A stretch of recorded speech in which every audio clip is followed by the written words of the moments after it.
It is time to get dangerous, Disney Afternoon fans. Oh yes, because in this video we're going to talk about the Disney Afternoon's first true superhero. Daring Duck of mystery, champion of right, it's high time we took a look at Darkwing Duck.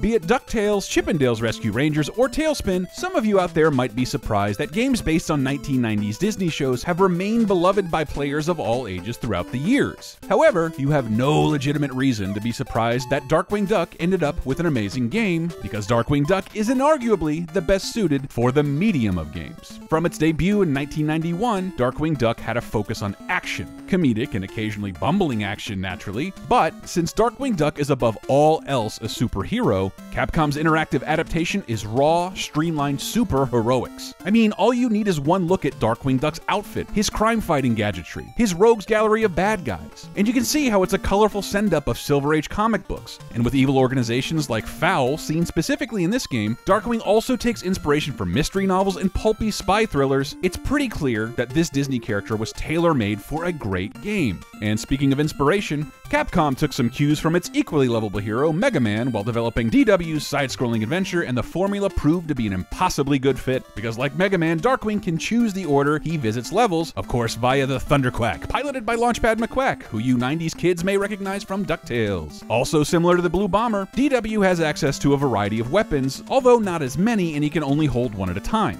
But at least Darkwing's trusty gas gun is just as versatile in the game as it was on the show, since you can collect and store up gas energy and then upgrade it at various points throughout the game, with either a pronged electricity attack, a heavy gas shot that blasts in both directions, and even an arrow that sticks to walls, which you can use as custom platforms in order to get to out-of-reach power-up. Try experimenting, because similar to games like DuckTales and TaleSpin, Darkwing Duck's game has many hidden bonus levels that you can uncover simply by shooting at the right spot in a stage. But Darkwing's capabilities are hardly wrapped in his gas gun alone. DW has a more innate maneuverability and defensive maneuvers that most game characters of the 8-bit era lack. For instance, he can duck under projectiles and even has a crouching fire to take down smaller enemies. And throughout much of the game, you'll have to rely on DW's ability to grapple up and down numerous ledges. Not only does this help Darkwing ascend and descend at will, the game features distinct areas and puzzles entirely based around Darkwing's ability to yank on levers, climb to greater heights, and cling to objects. Add to that, Darkwing Duck is one of the few video game characters with an effective block move that you can use at a touch of a button. But perhaps the greatest aspect of Darkwing Duck is the boss battles at the end of every level. Unlike Mega Man or even any other 8-bit superhero game, almost no game during this era featured so many recognizable villains from a previously established stable of rivals. If you were a fan of the TV show, these were the heavies you wanted to face off against, and Darkwing Duck delivered. And even better, whether it's Bushroot, Quackerjack, Megavolt, Liquidator, or the final confrontation with Steelbeak, each boss confrontation is completely different, making for an awesome finale for every stage. To put it simply, old school players could easily make the case that Darkwing Duck is one of, if not the best superhero game of the 8-bit era. And it's great to have him back. And remember, it's just one of 6 classic games included in the Disney Afternoon collection, now newly optimized with time attack modes, a rewind feature, and an entire museum of classic art from the Capcom vaults. The Disney Afternoon collection is out April 18th on PC, PlayStation 4, and Xbox One.